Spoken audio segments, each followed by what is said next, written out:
Good morning students. Last पिरियडला आपण शब्दांचे घर ही कविता पूर्ण बघितली होती. त्या धड्याखालचे जे काही प्रश्न उत्तर होते या प्रश्नांबद्दल आपण चर्चा केली होती. आता पुढे जो काही ग्रामरचा भाग आहे किंवा जो काही खेळूया शब्दांचे वगैरे आहे ते आपण आज बघणार आहोत.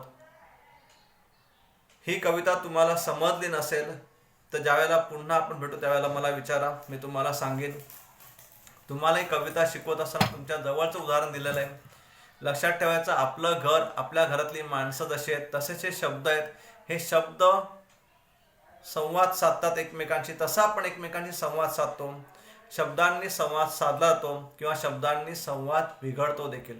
म्हणून शब्द हे जपून वापरावे.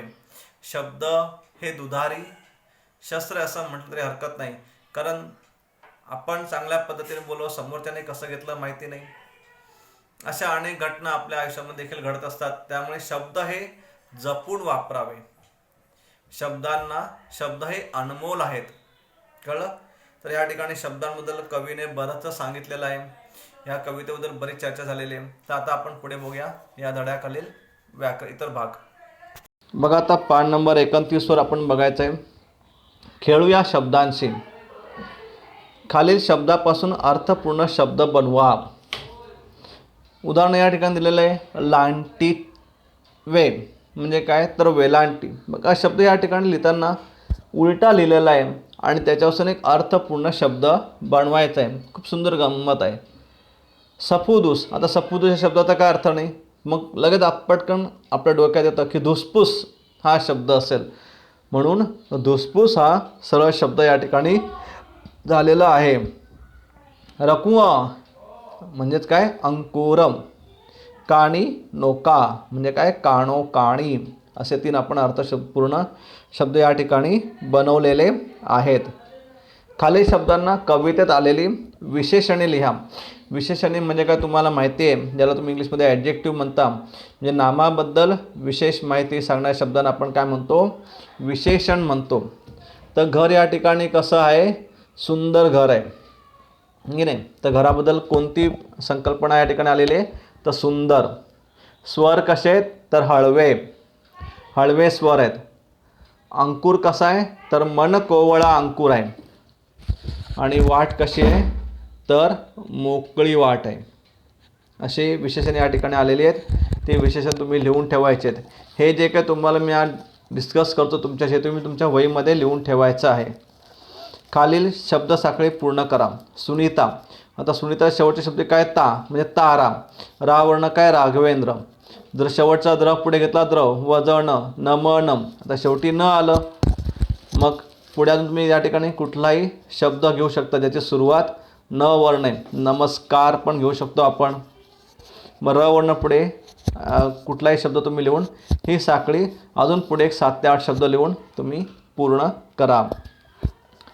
पुढे प्रकल्प दिलेला एक शब्द या विषयावर आधारित सुविचार मिळवा, त्यांचा संग्रह करा, त्याची सुंदर चिकट वही बनवा. चिकट वही बनवा म्हणजे काय मित्रांनो, तर शब्द ह्या विषयावर सुविचार मिळवायचे. चांगले चांगले विचार या ठिकाणी, म्हणजे सुंदर अक्षर, हाच खरा दागिना, असा आपल्याला एक सुविचार आहे. कळलं? तर शब्द या विषयावर कोणकोणते सुविचार आहेत, जसं तुम्हाला ज्ञानेश्वरांचं तुकारामांचं उदाहरण दिलं. तर असे अनेक सुविचार तुम्ही मिळवा, त्याचा संग्रह करा. किमान 4 ते 5 तुम्ही सुविचार जमवा आणि ते तुम्ही त्यात लिहून ठेवा. तर चिकट वही म्हणजे काय, जे काही सुविचार तुम्ही जमवाल ते तुम्ही त्या वहीमध्ये चिटकवून ठेवा, असा त्याचा अर्थ होतो. आज तुम्ही ते तुम्हाला जे काही मिळतील तुम्ही ते सुविचार त्या ठिकाणी तुमच्या वहीमध्ये छान पद्धतीने लिहून ठेवा. आणि त्या सुविचारांच्या जवळपास जर तुम्हाला असं काही चित्र काढता आलं, जसं कवीने शब्दांचं घर असं छान चित्र काढलेलं आहे, आणि जर तसं तुम्हाला काही चित्र काढता आलं तर त्या ठिकाणी सुंदर एक छानसं चित्र काढून ठेवा. आता पुढे पान क्रमांक 30 वर आपण येतोय. या ठिकाणी खेळ खेळूया पुन्हा आहे. खाली चौकटी वाचा, त्याप्रमाणे उरलेल्या चौकटी पूर्ण करा. बघा, कप, काटा, किसणी, किव, कुसुम, कूट, कंठ, कौल, कोपरा, कैरी, केर. आता याच्यामध्ये यांनी काय केलं आहे कळलं का, तर तुम्हाला 12 खडी माहिती आहे. बघा, तुम्हाला मी सांगितलं सगळ्यात पहिले येतात आपल्याकडे मुळाक्षरं म्हणजे अल्फाबेट. मूळाक्षरं जवळ घेतली तर त्याचं आपण एक अक्षर तयार करतो. आपल्या मराठीमध्ये स्वर आणि व्यंजन आहेत. म्हणजे क ख ग घ हे स्वर आहेत, सॉरी हे व्यंजन, क ख ग घ ही व्यंजने आहेत, अ आ इ ही आपले 12 स्वर आहेत. हे स्वर आणि व्यंजन ज्यावेळेला आपण एकत्र मिसळतो त्यावेळेला आपण आपलं एक अक्षर तयार होतं. म्हणजे व्यंजनांचा कधीही पाय मोडलेला असतो. ज्यावेळेला व्यंजन स्वरामध्ये ॲड होतं त्यावेळेला पूर्ण एक अक्षर तयार होतं. आता क प म्हटलं तर या ठिकाणी अ हा स्वर लोप पावलेला आहे. इंग्रजीमध्ये आपण ए ई आय ओ यू असे 5 स्वर वापरतो आणि हे 5ही स्वर आपण बाजूला इंग्लिशमध्ये स्पेलिंगमध्ये लिहित असतो. पण मराठीमध्ये हे स्वर लोप पावतात आणि हे त्या ठिकाणी ते मिक्स होतात. कळलं? मग इथे क प मध्ये अ स्वर आहे, काटामध्ये आ स्वर आहे, किसनीमध्ये पहिली वेलांटी ते दुसरी वेलांटी, पहिला उकार दुसरा उकार, अनुस्वार, 2 मात्रे 1 मात्रा. कळलं? परत 2 म्हणजे काय तर अ आ ई ई उ ऊ औ अम आ हे जे का आपले 12 स्वर आहेत हे सगळे स्वर या ठिकाणी वापरले गेलेले आहेत. बरं आहे. आता तुम्हाला काय करायचं तर ह्या ठिकाणी सण दिलेला आहे, मध्ये सीता दिलेलं आहे, मध्ये सूप दिलेलं आहे, मध्ये संगत दिलेले आहे, मध्ये सोनं दिलेलं आहे. म्हणजे तुम्हाला असे या ठिकाणी शब्द शोधायचे आहेत की जे ह्या स्वरांशी निगडीत आहेत आणि ती चौकटी तुम्हाला पूर्ण करायची आहे. कळलं? तुम्हाला बाराखडी समजली असेल, तुम्हाला स्वर समजले असतील, व्यंजन समजले असतील, जर तुम्हाला शब्दांचा चांगला अभ्यास असेल, तुमचं वाचन चांगलं असेल तर तुम्ही ह्या ठिकाणी शब्द लिहू शकाल. त्यामुळे व्यवस्थित कविता वाचा, लागेल तर याच्या आधी शिकवलेले आपण धडे पण वाचा. त्याच्यानुसार तुम्हाला त्या ठिकाणी जो काही शब्द मिळतो तो शब्द ह्या पुढील चौकोनामध्ये तुम्ही लिहून ठेवा आणि हे चौकोन तुमच्या वहीमध्ये किंवा तुमच्या फाईलमध्ये असले पाहिजेत. ते तुम्ही लिहून ठेवायचे आहेत. हा तुम्हाला उपक्रम मी दिलेला आहे, हे तुम्हाला लिहायचं आहे. पुढे दिलं त्याने शब्द कोडे सोडूया. खालील चौकोनातील अक्षरांमध्ये शब्दयोगी अव्यय लपलेले आहेत. उभ्या आडव्या तिरप्या पद्धतीने अक्षरं घेऊन शब्दयोगी अव्यय बनवा व दिलेल्या जागेत लिहा. आता शब्दयोगी अव्यय तुम्ही यापूर्वी शिकला असाल, तुम्हाला मी पूर्ण सांगतो. शब्दयोगी अव्यय म्हणजे काय बघा, एक शब्द आहे, टेबल हा शब्द आहे, बरोबर आहे. तर टेबल म्हटलं आपल्या डोळ्यासमोर फक्त टेबल येणार आहे, बरोबर आहे. मी टेबल पेन आहे असं म्हटलं तर त्या वाक्याला कुठलाही अर्थ येत नाही आहे, बरोबर आहे. पण ज्यावेळेला मी असं म्हणतो की टेबलावर पेन आहे तर टेबल ह्या मूळ शब्दाला वर ह्या शब्दाने ते जवळ आल्यामुळे त्या शब्दाला एक वेगळा अर्थ प्राप्त झाला. म्हणून वर हे काय झालं, शब्दयोगी अव्यय झालं. म्हणून शब्दाला जोडून येणाऱ्या शब्दाला आपण शब्दयोगी अव्यय असं थोडक्यात म्हणतो. तर ह्या ठिकाणी साठी दिलेलं आहे, खाली दिलेलं आहे, सह दिलेलं आहे, असे शब्दयोगी अव्यय दिलेले आहेत. त्यामुळे तुम्हाला शब्दयोगी अव्यय टेबलावर, टेबलाखाली, झाडावर, झाडाखाली, झाडाजवळून, वाहनाजवळून असे जे काही मूळ शब्दाला जोडून येणारे शब्द जे असतात ना ते शब्द तुम्हाला ह्या चौकटीत शोधायचे आहेत आणि तसे शब्द तुम्हाला बाजूला जे काही लाईन दिल्या आहेत ह्या लाईन्समध्ये तुम्ही लिहून ठेवायचे आहेत. त्याने तुम्हाला या ठिकाणी 3 उदाहरणं दिलेली आहेत, ते व्यवस्थित तुम्ही समजून घ्या.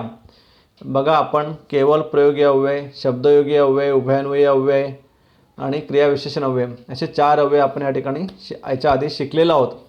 तर हे शब्दयोगी अव्यय, उभयान्वयी अव्यय गफलत करायची नाही. उभयान्वयी अव्यय 2 वाक्यांना जोडणारे असतात किंवा 2 शब्द किंवा 2 वाक्यांना जोडणारे असतात. पण शब्दयोगी अव्यय ह्या मूळ शब्दालाच जोडून आलेले असतात. तुम्हाला जे उदाहरण दिलं टेबलावर किंवा टेबलाखाली, मूळ शब्द आहे टेबल, त्या टेबलाला जोडून आलेला जो शब्द आहे त्याला आपण म्हणतो शब्दयोगी अव्यय. असो, पुढे बघूया. विरामचिन्हांचा वापर करून परिच्छेद सुवाच्य अक्षरात पुन्हा लिहा. आता विरामचिन्ह तुम्हाला सांगितलीच, या धड्या कवितेच्या चित्रांमध्ये देखील आलेले आहेत. स्वल्पविराम, प्रश्नचिन्ह, अवतरण चिन्ह किंवा मी तुमच्या इंग्लिशमध्ये सांगायचं झालं तर comma, single inverted comma, double inverted comma, question mark, हे जे काय आहे हे सगळं तुम्हाला या ठिकाणी विरामचिन्ह वापरायचे आहेत. ही विरामचिन्ह ह्या आपल्या पान नंबर 28वरती काही चित्र स्वरूपात दिलेली आहेत, ती तुम्ही त्या ठिकाणी वापरायचे आहेत. बघा वरती अनुस्वार येतो, वाक्याच्या शेवटी पूर्णविराम येतो, अवतरण चिन्ह येतं, उद्गारवाचक चिन्ह येतं. जे काय आहे हे तुम्ही विरामचिन्ह या ठिकाणी वापरायचे आहेत. हा पॅरेग्राफ जर तुम्ही नुसता वाचला तर तुम्हाला या ठिकाणी जाणवेल की हे असंच प्लेन लिहिलं आहे. बघा मुलांनो, शाळेत तुम्हाला अनेक मित्र असतात, तुमची काळजी घेणारे, तुमचे आरोग्य जपणारे असे अनेक मित्र तुमच्या सभोवती आहेत. कोण बरे आहे ते मित्र असा प्रश्न तुम्हाला निश्चितच पडेल.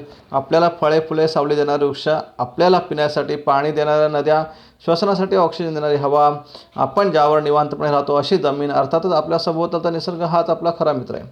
आता हे जसं प्लेन वाचलं तर अगदी प्लेन आपण वाचत गेलो, त्याचा आपल्याला अर्थ थोडासा कळला, बरं आहे. पण आता याला जर आपण सुंदर बनवायचं असेल, कळलं, तर असं कसं बनवतो? मुलांनो, शाळेत तुम्हाला अनेक मित्र असतात, ह्या ठिकाणी आपण फुल स्टॉप दिला तर ह्या वाक्याची एक वेगळी पर्सनॅलिटी आपल्या डोळ्यासमोर आली. तुमची काळजी घेणारे कॉमा, तुमचे आरोग्य जपणारे कॉमा, असे अनेक मित्र तुमच्या सभोवती आहेत. फुल स्टॉप झालं.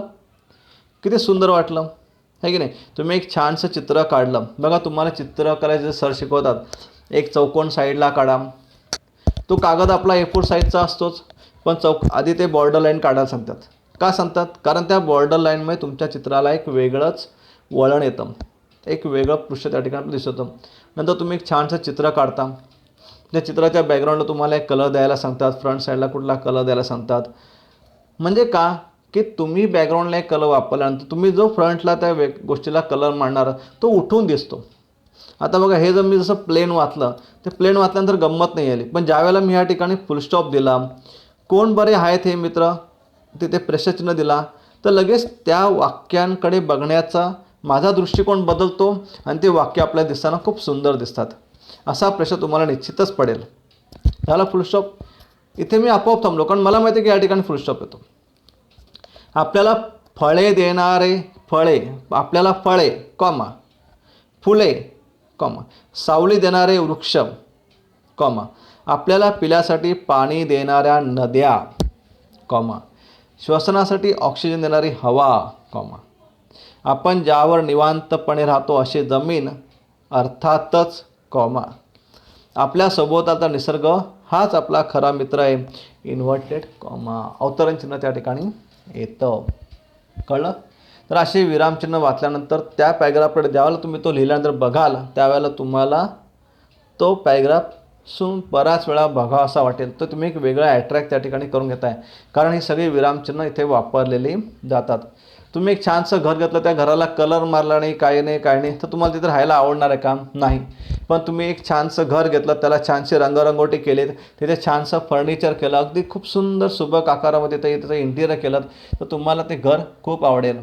तसंच हे आपले विरामचिन्ह जे आहेत ते एक इंटिरियर डेकोरेटरचं काय ठिकाणी काम करतात आणि ते आपली भाषा समृद्ध करतात, ती भाषा श्रीमंत करण्याचं काम ते करतात.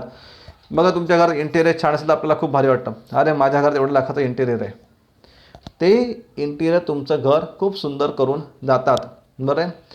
काही लोकांच्या घरामध्ये कुठलंच इंटिरियर नसतं, पण त्या घरातली माणसं खूप मायाळू असतात, ते पण एक वेगळ्या पद्धतीने ते आपलं देखील आपल्याला अट्रॅक्ट करतं. तसे जे शब्द आहेत, हे शब्द मी शोभेच्या बाहुल्याने, तर त्यांना जे काही वापरलं, आपण जे काही विरामचिन्ह वापरतो त्या विरामचिन्हामुळे त्यांची देहबोली जी आहे ही खूप उठून दिसते, म्हणून ही देहबोली वापरायची आहे. ठीक आहे. तर या ठिकाणी आज विरामचिन्हाचा वापर कोणी परिचित तुम्ही व्यवस्थित पूर्ण लिहून ठेवा. आपण ज्या वेळेला भेटू तुम्हाला आपण पुन्हा हे चेक करू. Okay, good bye.